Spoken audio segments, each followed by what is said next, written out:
Hi, everybody, and welcome back to Beyond the Cage, presented by Fight Chicks. On part two of this week's show, Dave and I will break down UFC Fight Night 45 from Atlantic City, and in our fifth and final round of the week, we are going to pick the main card fights for UFC Fight Night 46 from Dublin, Ireland, this Saturday on the UFC Fight Pass. Of course, I am your host, Jim Gramm. Alongside me is my co-host, The Juice, Dave Sadler. And Dave, we're back, part two of this week's show. Part two, starting with round four, so I have four eyes. See that? Oh boy, I see what you did there. And just in case people are wondering, what was round three? Well, if you're watching live, round three of this week's show is Dave and I got a chance to sit down with UFC lightweight fighter, the Detroit superstar Darren Cruikshank, about his upcoming fight next Saturday, UFC on Fox 12 against Jorge Masvidal. That right now is live on our YouTube channel, youtube.com/Beyond the Cage podcast. And if you're listening to our audio version after the live broadcast, of course, you've already heard the interview. So you already heard what Darren had to say about his upcoming fight next Saturday. Jim, we should mention that if you're listening to the audio version, we love you 100% the same as if you're listening to us live. That is true. I just want to make sure that everybody understands that. Yes, absolutely. So just in case you're wondering, it's on YouTube, and it's going to be on the audio version of us talking to Darren. So any way you want to do it, you won't miss it. You'll get a chance to hear what he had to say. So let's start here. First, round number 4 here on Beyond the Cage, brought to you by our excellent friends at BluegrassMMA.com. You can follow them on Twitter at BluegrassMMA. Let's get to UFC Fight Night 45, Dave, and it happened yesterday, Wednesday, from Atlantic City. 6 fights were shown on the main card, and I tell you what, Dave, a lot of people might be overlooking this card. You know, when it was coming up and everything, it was a Wednesday night. You know, there were a few notable names, but nothing real big, but this is one of the few main cards, not only of the year, but in the most recent memory, Dave. Every fight on the main card, a finish. So you can't argue that that wasn't a great night of fights. No, yeah. No, I was just saying, yeah, you know, it's too bad that the UFC runs too many cards, you know, especially after last night. It's too bad that they, you know, that there's another show coming Saturday. And not only that, they were able to show one of the prelim fights, which they had already shown, and that was a finish. So if you watch this broadcast from when it started at 9 o'clock Eastern to when it ended about midnight, you got to see 7 fights, 7 finishes. I mean, that's as good as it gets if you're a fan of MMA. There was only two fights that went to decision.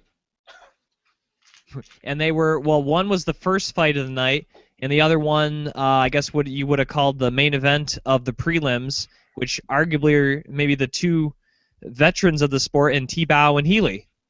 So all around a pretty good night for Atlantic City, but the first fight of the night we'll get to is at 145 pounds as Lucas Martins took on Alex White.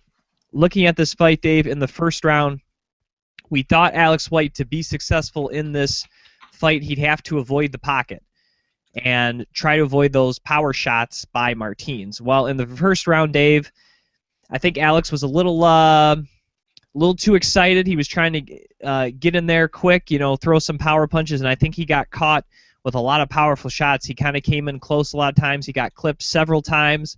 He was able to stave off the early storm, and I probably would have gave that first round to Martins. Then in round number 2, White was at the same pace. He kind of seemed to figure out, all right, I can't go kind of charge it in like that. If I do, I got to keep my hands up. I got to get out quicker because this guy's countering and he's hitting me with some very hard shots, and I can't take too much more of those. And round 2 was pretty even. Looking at the fight metric stats, both only landed 16 total strikes. Martins was 0 for 1 on the takedown, but I probably would have gave that round to Alex White. And then in round number 3, I think White was kind of doing more of the same. He was able to kind of go in there, get out, and I think Martins kind of also caught a second wind a little bit, and he was starting to counter more effectively like he was in the first round. He was able to catch Alex with a very nice straight right that just kind of set him reeling to the side of the cage. He went over to throw a couple more, but the referee had to come in and stop this one in the third round at the 2:08 marker.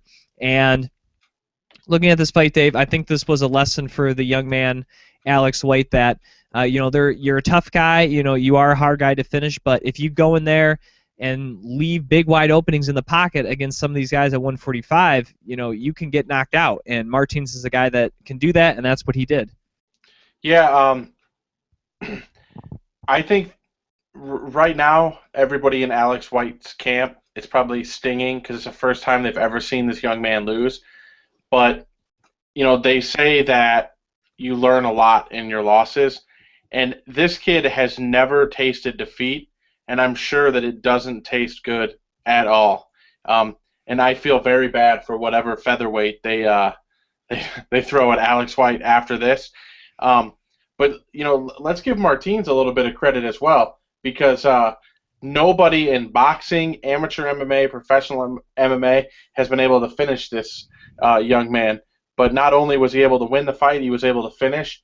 And I find it kind of impressive that he finished him in the third round, because he didn't. Well, I'm speaking of Martins here. He didn't fade as round 3 was going on. He just kept going, kept bringing it, and was searching for the finish. And it's $50,000 more in Martins' pocket. And yeah, but like I said, Jim, what I'm taking away from this fight, not taking anything away from Martins, but I can't wait to see Alex White's next fight to see what happens.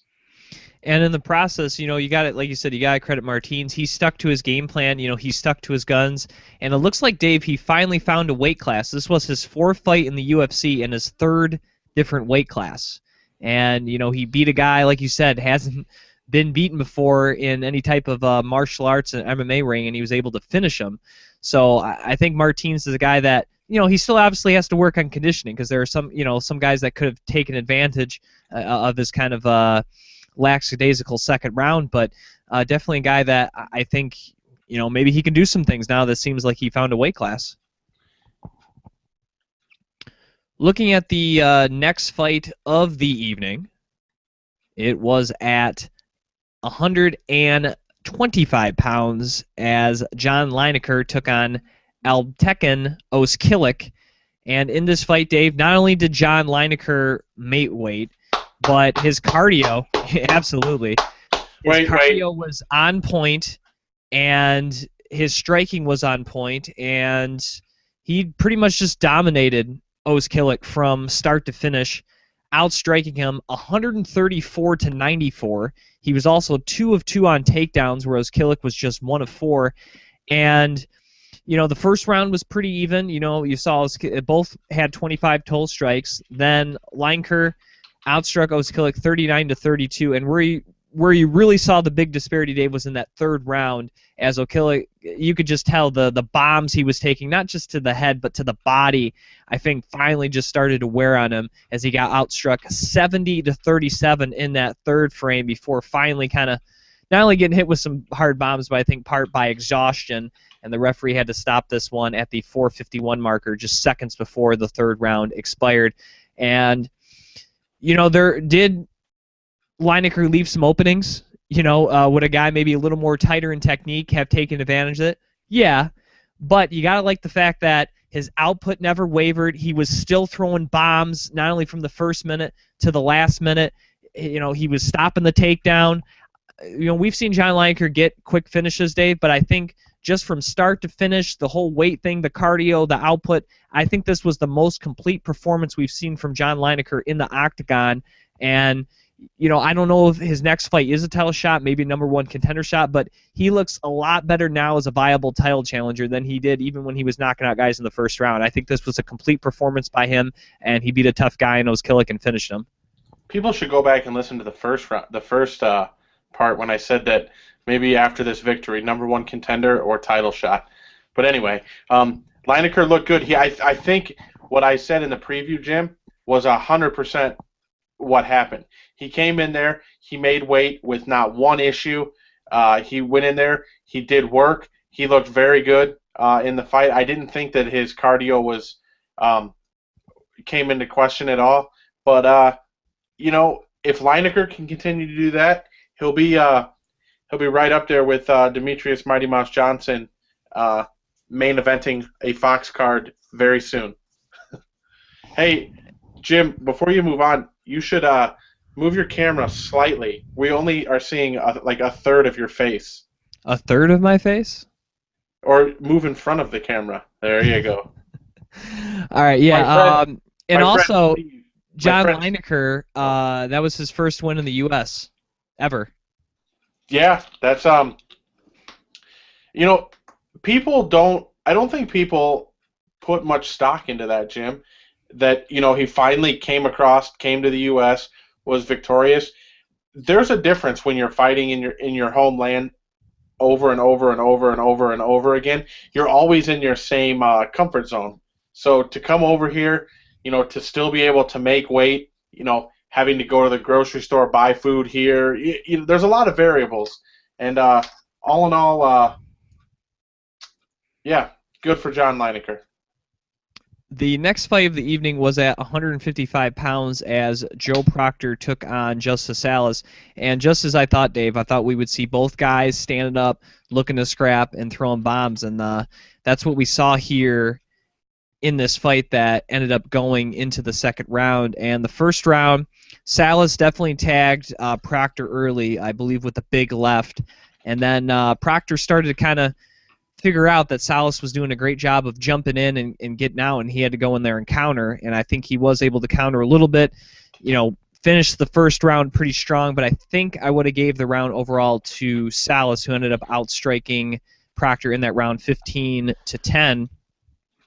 And then in round number 2, despite that huge hematoma on the side of his head from a couple of those J-bombs that Salas was throwing towards Proctor, he was able to, like I said, I think he got that timing down, he was kind of starting to explode on himself and get on Salas and hit him with some hard shots. He threw in some kicks and knees there as well, started getting him kind of rocking and reeling, dropped Salas, and he got on top, started throwing punches. The referee came in and stopped it.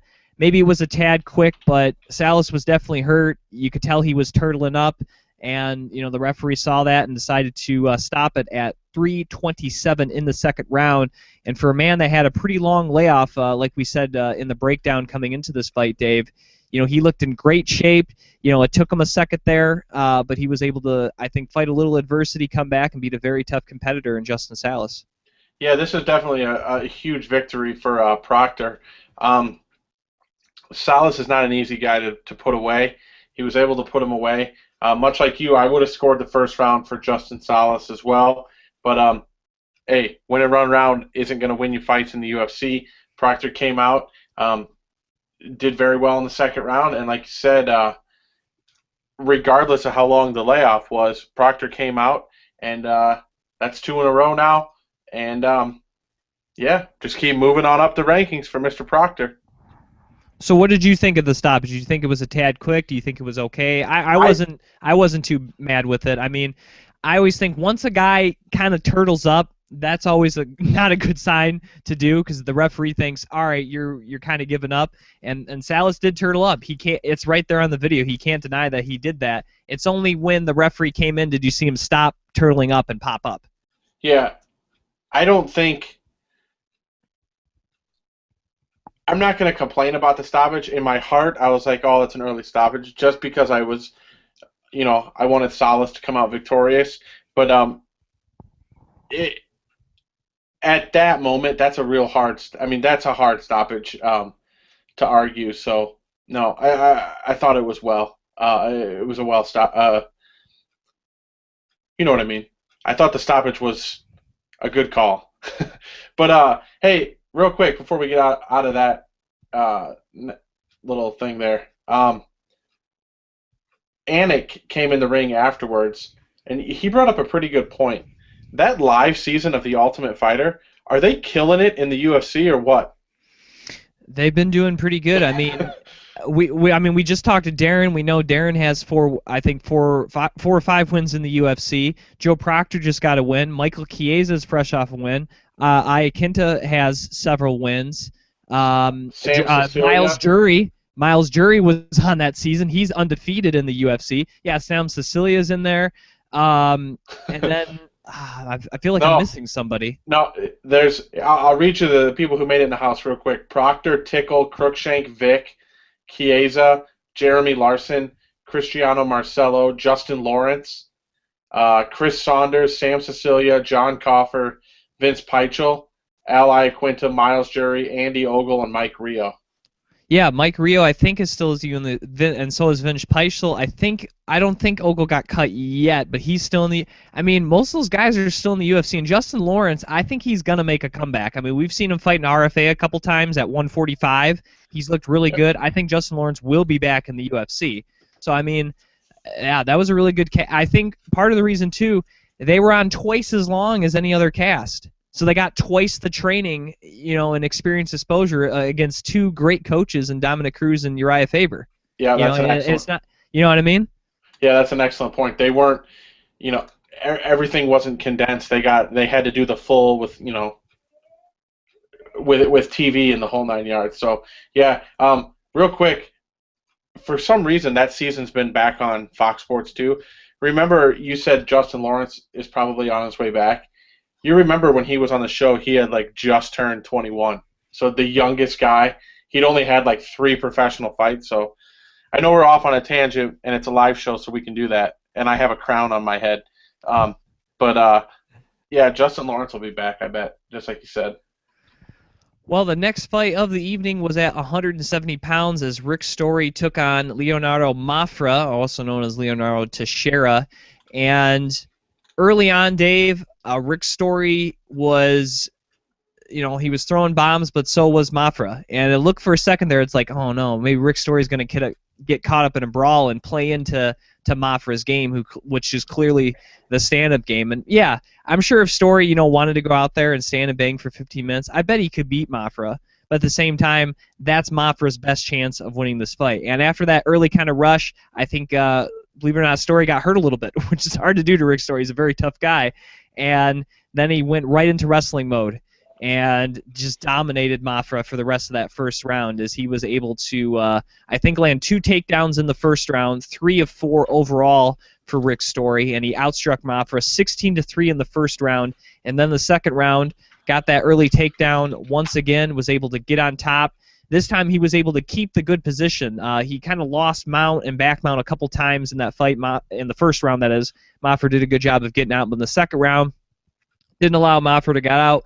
Got into an advantageous position, worked a arm triangle choke in. I didn't think he was going to get it, Dave, because normally you want to kind of extend your body out like perpendicularly like this, and his body was going to be blocked by the cage, so I wasn't sure if he was going to get it. But credit Rick Story, he's just a strong dude, and he was able to just kind of beast that one and use his physicality to get that choke and get the tap in the second round at the 212 marker to get it stopped. And I know it wasn't the highest caliber opponent Rick Story has fought, but for him to go in there and get a finish and show his dominance and not kind of get drawn into what the other guy wants to do, I think this was big strides for Rick Story, who, as they mentioned several times with the broadcast, is now training with Ben Henderson and those guys in Arizona. And I think that's the right change, and this was a step in the right direction for Rick Story. Yeah, one of the words you mentioned was strong, and that's one of the things I wrote down too, Jim. After his fight with Brian told me and some of my friends that Rick Story is a strong fella at 170 pounds, and that was one of the keys that I thought. He just seemed to be a stronger guy in that fight, and the result, the submission, is not surprising. Like you said, the level of competition might not have been where Rick Story wants to be, but it was a solid victory. He was able to put another finish together. And I also agree, Jim, that the move to Ben Henderson's camp down there, it's in Arizona, right? Yes, sir. Yeah, down there in Arizona. I think that's excellent. Somebody like Rick Story, he's been around since, what did we say before? 2009. And if you've been with the same camp for that long, a fresh start is probably a very good thing. Even if you're super successful, a fresh start's probably not a bad thing. Absolutely, and the lab. I mean, we're highlighting Ben Henderson just because he's a world champion, but there are so many guys there now. I mean, I believe John Moraga's there. I think.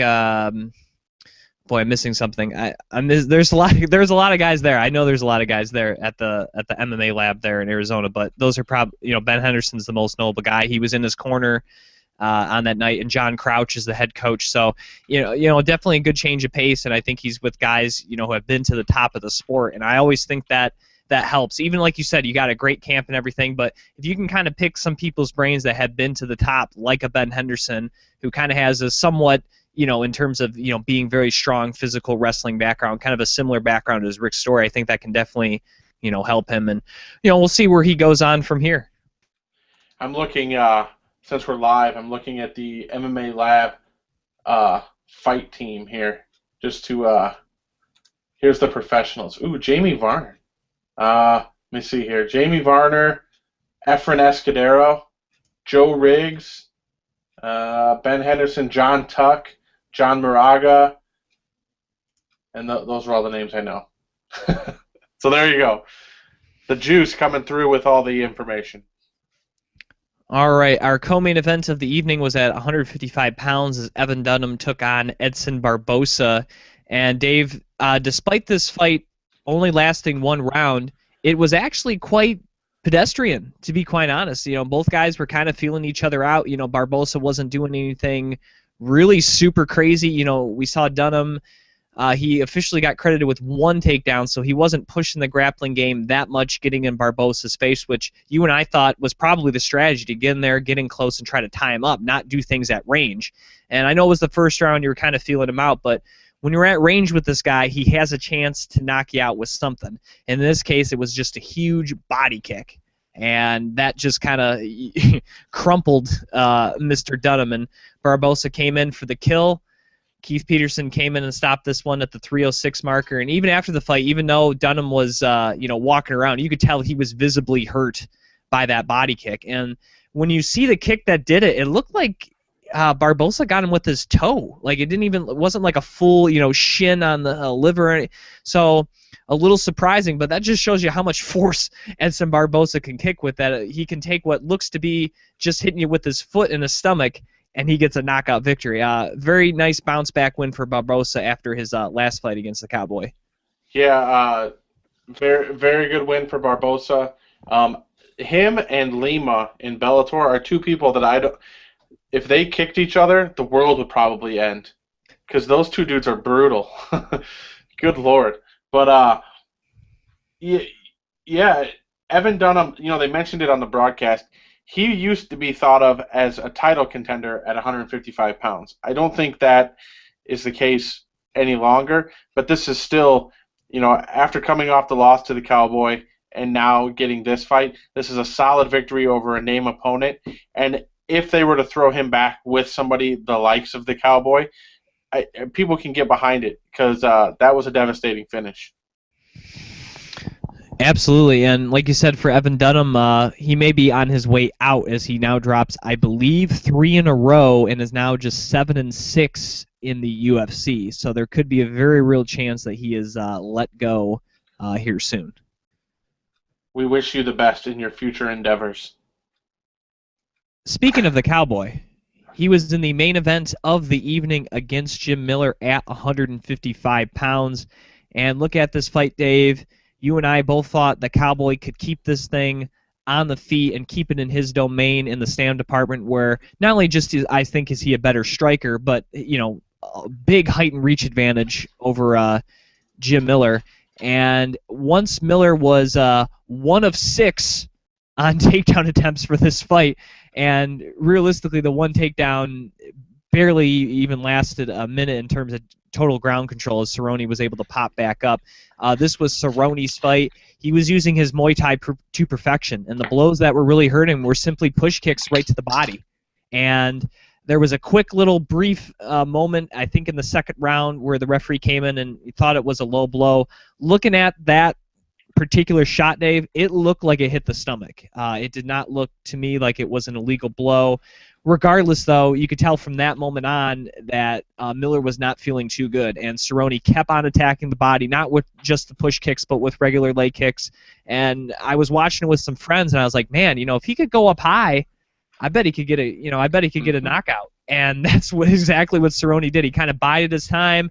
Because of the body shots, Miller was hunching over even more than usual.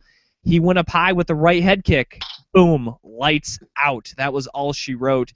And the Cowboy walks away with another knockout victory. This one stopped at the 3:31 marker. And this, Cerrone for some reason didn't look real happy after this fight. I don't know. He still looked like he seemed mad. I'm not sure. He should have. Usually he's a lot more festive guy out there with the victory, but this was a good performance against a great fighter in his hometown, a guy who had never been knocked out before. You went in there, you imposed your will, you got the finish, and you may put yourself one fight away from a world title shot. Very impressive win by the Cowboy. Yep, pretty impressive victory for Donald Cowboy Cerrone. It's nice to watch him fight. People can say what they want, like Diaz brothers are the best fighters in the UFC, blah, blah, blah. I know Cerrone hasn't fought for the belt. He got close, lost to Pettis. The whole, everything about Cowboy. But this guy, they schedule him for a fight. When's the last time he pulled out of a fight? Like never. He comes out to the cage. He doesn't do all that, I got to hug 57 people, do the whole praying thing when he gets in. Dude just comes to work. You know what I mean? Like, just comes in there, throw some Vaseline on my face, introduce me, and let's go. And I thought Cerrone was in control of the whole fight. You said that Miller landed the one takedown, but Cerrone got right back up. I thought this was Cerrone from bell to bell. His kicks are good. He can take a punch and still come back because he got rocked early, but was able to come back, was able to get the finish. Probably drank entirely too many beers last night and spent all of his bonus money. And not to mention that, this is a guy we know because we've interviewed him before that cuts like 20 to 30 pounds, and he's never missed weight. We talk about John Lineker. Donald Cerrone doesn't have an easy weight cut, at all. And he's made weight every time in the UFC. He made every weight, when he was in the WEC. And like you said, he goes out there, he fights 4-5 times a year. He never seems to get hurt. He doesn't really complain, Yeah, sure, he talks about, getting paid and get money, but, he fights, he gets paid. He's not sit there complaining about, oh, taxes, I don't get paid enough. He goes in there and fights. And right. It's nice to see. And, he took out a very tough guy in Jim Miller. And, looking at kind of how the rankings are going and everything, we know Henderson is having a fight coming up. I believe Rafael Dos Anjos, if I'm not mistaken, he's taking on, right? I believe that is correct, sir. I know Henderson and Cerrone have already fought twice. I realize Cerrone has already fought Dos Anjos, but with the whole saga of the Ultimate Fighter, which will include Gilbert Melendez and Anthony Pettis, those two will probably fight at the year-end card for the 155 title. We got a couple months kind of to establish a contender. I think the winner of Henderson and Dos Anjos should fight the Cowboy to be the number one contender. That's kind of what I'm thinking. I think I feel the same, except for I've already seen on Twitter and whatnot that Nurmagomedov would like a shot at Donald Cerrone, which they're close in the rankings. And the biggest thing for Cerrone is that guy doesn't have a fight scheduled, Nurmagomedov. Bendo's got a fight in August, at the end of August, against Dos Anjos. So that would kind of get him off of his 6 fights this year pace, because it seems like he'd like to get in there. From the sounds of it, he wants to get back in there, I'm assuming, like around UFC 178, around the end of September, which would be like his every 2 months. So, yes, I agree with your choice, but I think that he's thinking more along the lines of he can get back in there faster if he doesn't take the easiest path to the title shot. Yeah, well, I mean, if he wants to get, I think if he wants to get in there sooner, Nurmagomedov is there, and I think you can make a case that the winner of that fight gets a title shot, and then it kind of becomes a waiting game, because let's say Nurmagomedov or Cerrone wins. To me, they've earned the title shot, but again, with the Ultimate Fighter thing, they might not get it until later, and then you'll have to kind of couple Henderson or Dos Anjos in there. It becomes a little, not too sticky, but I think that would be a great fight as well. I was just thinking, because those fights with Henderson and Cerrone were great, and I think Cerrone would like another crack at Dos Anjos too. That's kind of why I threw it out there. But before we get to the next round here, quick shout out to our friends up in Canada, MMAforlife.ca. You can follow them at _MMA4Life.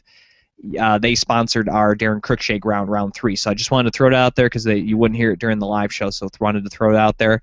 Before we get to round 5 here on Beyond the Cage, presented by Fight Chicks, and inside of round 5, we're going to pick the main card fights for UFC Fight Night 46 from Dublin, Ireland. Can I throw a shout out in? Yes. Steve from Vigilante MMA is not watching. He's at the chiropractor. Oh, man. Can you believe that? That's brutal. It's not even a real doctor.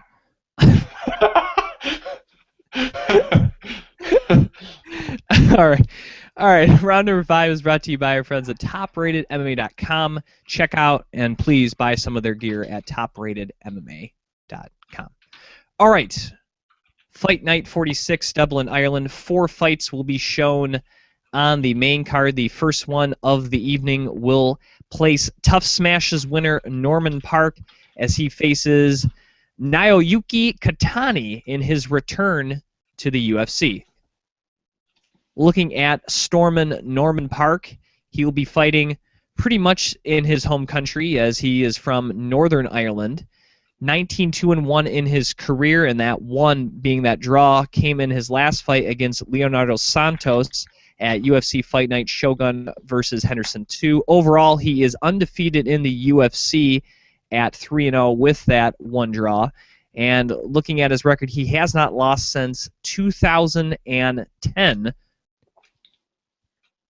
Overall, a 9-fight winning streak for Norman Park. 12 of his 19 career victories are by submission. And looking at Naoyuki Katani, 33-10 in his career, 7 draws. 25 of his 33 career victories are by submission. He is currently on is this a 15-fight win streak, Dave? 13-fight win streak.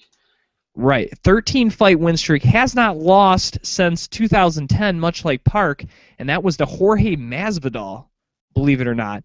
And looking at his run, he fought in the UFC twice back in 2007.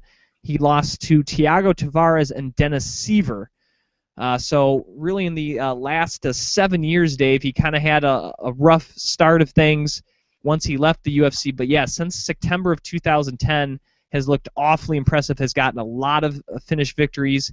He now enters the UFC, taking on Norman Park, who really the only reason he got a draw in his last fight, Dave, was because of that illegal foul, which was called by the referee for grabbing the shorts, which, we talked about it when that fight happened. We thought that was a rather quick decision and unfortunate because Park was dominating that fight, and he ends up getting the draw. But on paper, if you just look at this matchup and you see Norman Park against Naoyuki Katani, you think, yeah, this is Norman Park's fight. But you actually look at what Katani's done, his body of work, some of the, maybe some of the names you haven't heard of, but he's going there, he's finished a lot of them, has a high finish rate. I think this is going to be a lot closer than people expect. And Norman Park, one of the reasons he's been so good is because he's able to mix in striking, great countering, with going in there, making things ugly, and then getting the fight to the ground. He's done a great job of really mixing up and changing on people. And he has a guy in Katani that he's going to have to almost exclusively stand up with. I really don't think, Norman Park can kind of get in close to Katani, because I think Katani will much oblige that. That's where he'll want to work this fight. Yeah, this is, you said it, Jim. If you look at this on paper and, you've watched The Ultimate Fighter and you've seen Norman Park and all that kind of stuff, I don't think it's going to be what you think it's going to be. This guy, Katani, when he left the UFC, he went 3-3-3, and then rattled off 13 in a row. That's ridiculous. And there was a lot of finishes in there. This guy had a rough stretch, like you said, but coming in here, Norman Park, I hope he did a little bit of research because for the grappling game, the ground game, he's going to need to be on point. And if he slips up, he may be number 14 in a row. And that's not what Norman Park – clearly that's not what Norman Park wants. And, like you said, Jim, and like the statistics dictate, Norman Park's been on quite the roll, and then obviously that draw. But another win for Norman Park gets him right into the talk of top 15, top 20 in the division. So kind of this is one of those fights that might fly under the radar, but there's kind of a lot on the line in this fight. The next fight of the evening will be in the flyweight division as Brad One Punch Pickett will take on Uncle Creepy Ian McCall. Looking at Brad Pickett, he is 4-3 in the UFC. In his last fight, his flyweight debut, he was able to defeat Neil Seery. Of Pickett's 24 career victories, 10 are by submissions. Looking at the man known as Uncle Creepy, he is coming into this matchup with 5 of his 12 career victories by submission.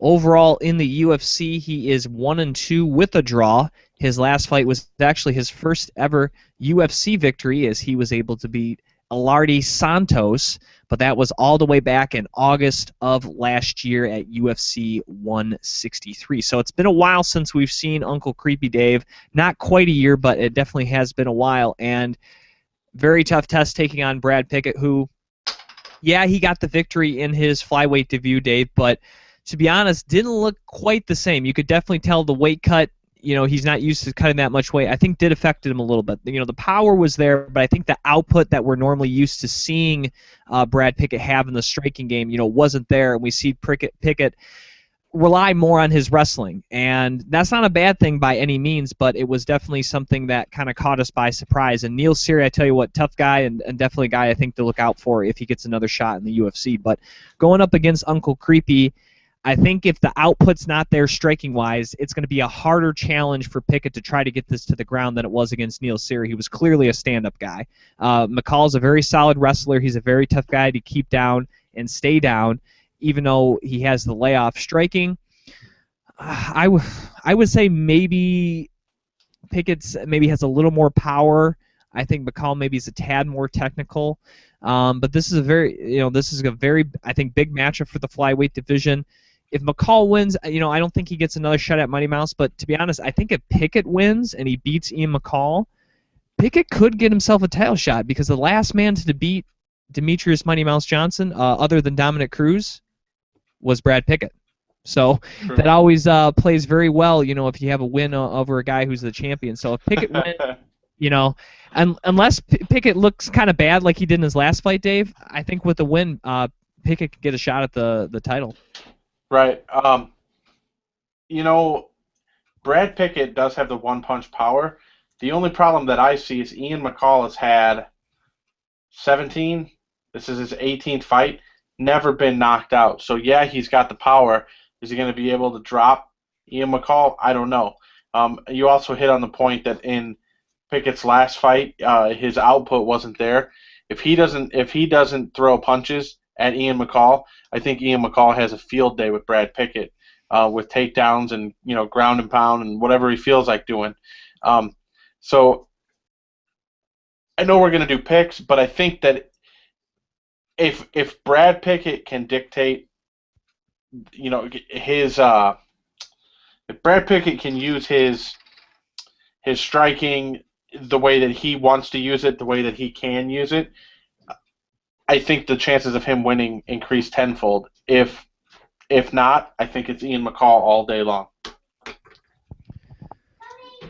The next fight of the evening will be at 170 pounds as Gunnar Nelson will take on Zach Cummings. Looking at Gunnar Nelson, undefeated in his career at 12-0 with 8 submission victories to his credit. He also has 1 draw. 3-0 so far in the UFC. His last fight was a victory over Omari Akhmedov at UFC Fight Night, Gustafsson versus Manua. And his opponent, Zach Cummings, 17-3 in his career, 9 of 17 victories by submission. He is so far 2-0 in the UFC. His last fight was a victory over Jan Cabral at UFC Fight Night, Brown versus Silva. Now, looking at this fight, Dave, to me, the one thing Gunnar Nelson I think will kind of have to combat is size. Now, I know height-wise they only list Nelson an inch shorter than Cummings, but Nelson's not an overly big welterweight, and Cummings is actually a pretty decent size welterweight. So I think this fight will be whether or not, Nelson, if he does get caught up in grappling exchanges, will the size be a factor? Standing up, I would say Cummins probably has the more power, but I think Nelson's the more technical guy. He has, that karate kind of style background. He uses kind of that wide, Lyoto Machida, Stephen Thompson, S stance, has a lot of kicks coming from different angles. He's a lot more trickier to kind of figure out on the feet, but I would say Cummins has the more power. If it goes to a grappling match, like I said, the size helps Cummins, and that's one of the reasons he's been so successful in a grappling department. But Gunnar Nelson, I don't know if he's won like the Abu Dhabi grappling tournaments, but I know he's been like a world champion, Brazilian Jiu-Jitsu black belt, so he's very talented. And I think it can be exciting either way it goes. I really think if Cummins wants to grapple, I think Nelson will be like, all right, let's grapple. If Cummins wants to strike, Nelson kind of going or vice versa. I think we're going to see a very close fight, and I think a win by either guy, I think puts them on another level in this division. Hey, before I get into my breakdown, some of the guys from Team Genesis with Doug Keast are watching, and they're messaging me along, and I'm just going to say I'm not going to use this in my breakdown, but one of the fighters, Steve, just put, Cummings is one ugly dude. Well, I don't know how that's going to affect the outcome of the fight, but that should make him better, right? The uglier you are, because then you don't care if your face gets hurt, right? Right. I don't know. Now I have to regroup. No, you know what freaks me out about this fight? If you watch Ariel Helwani's interview with Gunnar Nelson, he brought up a point that I've been thinking. Gunnar Nelson is a dude that walks into the cage whenever he gets interviewed, whenever you see him. Dude is a stone cold killer on his face. Doesn't show any emotions, doesn't get happy, doesn't get sad, and that's crazy. That is nuts. That's because he's from Iceland. See what you did there. Ice cold. Hold on. Nope, wrong one. I meant this one. Oh, okay, there we go. There we go. We got it. No, but to me that's scary. Because no matter what Zach Cummings does, Gunnar Nelson's not going to be affected by it, and I think that these two guys are right on the cusp of being something special in the UFC. I think there's a lot more pressure on Gunnar Nelson. I don't think that the pressure is going to be. I don't think the pressure is going to get to Gunnar Nelson though. But this is a fight that I'm very much looking forward to. The main event of the evening will be at 145 pounds as Conor McGregor will take on Diego Brandao. Looking at Conor McGregor, so far in the UFC, 2-0. His last fight was a unanimous decision victory over Max Holloway at Fight Night, Shogun versus Sonnen. But that was about almost a year ago. That was August of 2013. And of his 14 career victories, 12 are by knockout. Looking at Diego Brandao, the former winner of the Ultimate Fighter, so far in the UFC, he is 4-2. His last fight snapped a 3-fight winning streak as he lost to Dustin Poirier at UFC 168. And of his 18 career victories, 9 are by knockout. Looking at this fight, Dave, we got two of the younger guys in the featherweight division. Brandao's been around for a little bit now, but still a younger guy, still up and coming. And obviously, Conor McGregor, a very hot prospect in the 145 division, has garnered a lot of publicity and a lot of press And it's been a while since we've seen him fight, and on his return to the octagon, he gets to fight in his home country, which is a pretty big deal. The UFC not only, I think, is kind of doing it for him, but the UFC hasn't been to Ireland for a while, so this is a big deal, and there could be a lot of pressure on him to go in there and put on a show.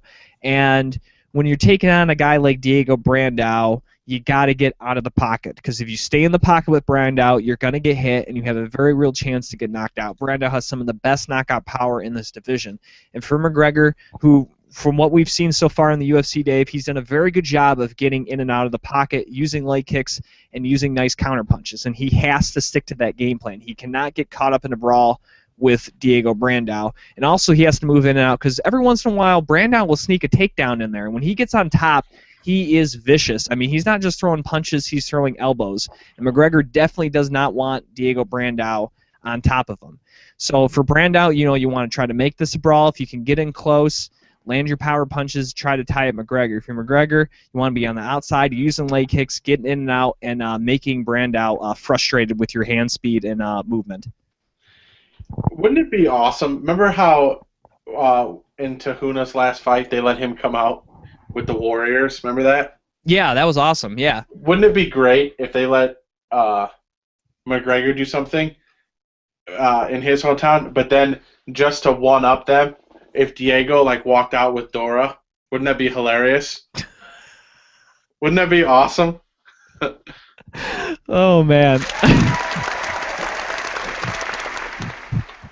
Wow, that would be excellent. He would he would come out wearing a kilt or something with some the bagpipes playing. Yeah.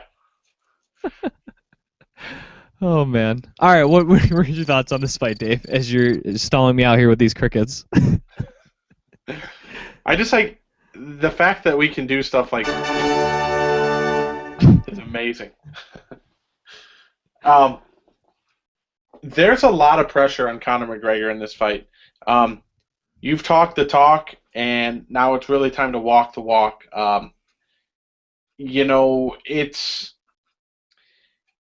It's one thing to want to fight in your hometown, to want to be the main event in the UFC. Now you've got it. There's a lot of pressure on you.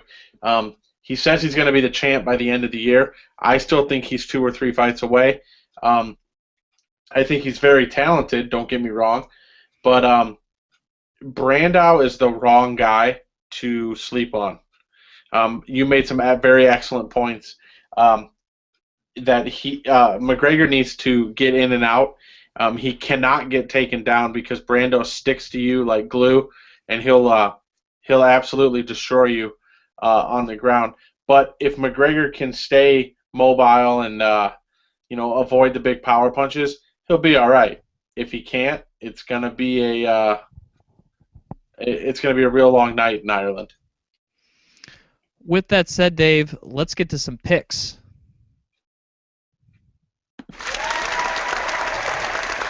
That's like the Pride music, right?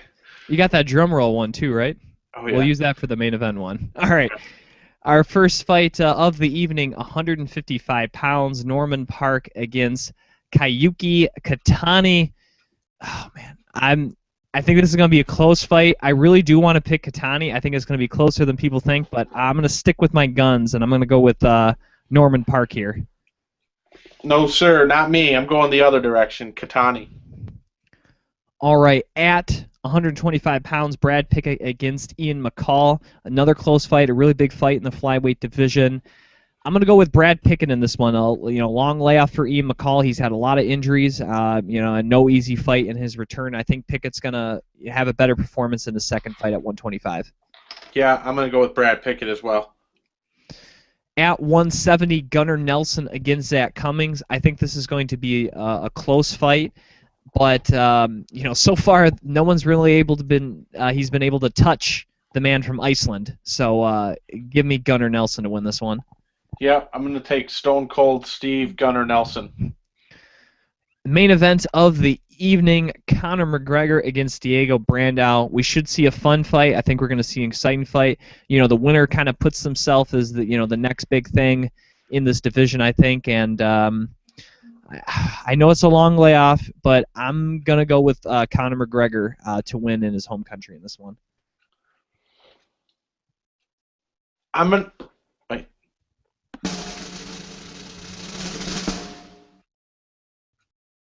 Oh, is that when I'm supposed to go? Yeah, you got it. I screwed that up. Darn No, it! it's all good. I completely screwed. Oh man, it's all good.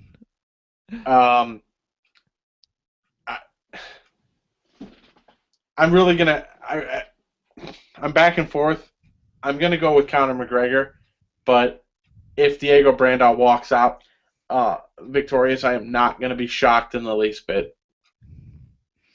All right, anything else you'd like to add, Dave, before we end today's live show?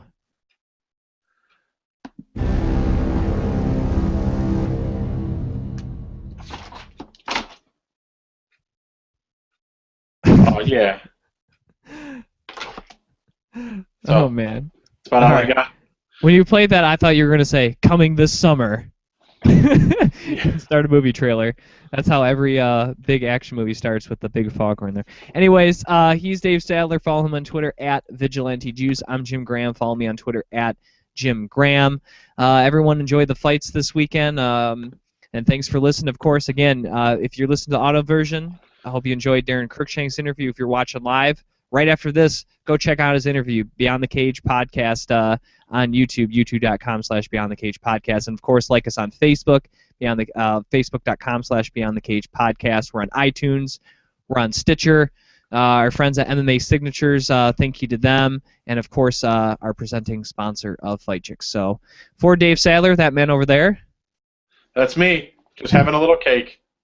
I'm Jim Graham, and thanks for listening to Beyond the Cage, presented by Fight Chicks.